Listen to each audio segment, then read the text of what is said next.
In today's video, I'm going to teach you how to buy and access a digital product on Gumroad. If you found a product you want from a creator, the process is usually quick and straightforward.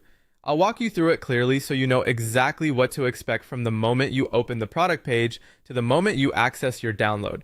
To begin, open the creator's Gumroad product page URL in your browser.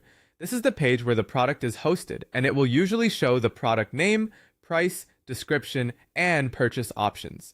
Take a moment to review the page so you can confirm that you're buying the correct item. If the creator has included details about what's included, file formats, or usage information, it's a good idea to read through that before continuing. Next, enter a fair price if the product is set up as pay what you want. In that case, you may see a minimum amount or the option to choose your own price. If the product has a fixed cost instead, simply click the purchase button to move forward. Be sure to double check the amount before continuing, especially if you're manually entering a price.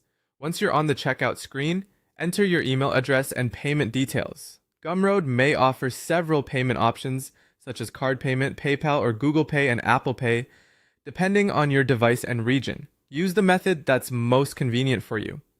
Make sure your email address is entered correctly since that's where your receipt and download access may be sent. Even a small typo can prevent you from receiving the link right away. After that, click Pay to complete the purchase. Depending on your payment method, you may be asked to confirm the transaction through your bank, digital wallet, or payment provider. Just follow the on-screen prompts until the payment goes through successfully. It's a good idea to wait for the confirmation page rather than closing the browser too early. Once your payment is complete, click View Content on the receipt page to access the product immediately. In many cases, Gumroad also sends an instant download link to your email so you can open it from there if needed. If you don't see the email right away, check your spam or promotions folder and give it a minute or two to arrive, and that's it. Once you open the content, you can download or view your purchase based on how the creator has delivered it.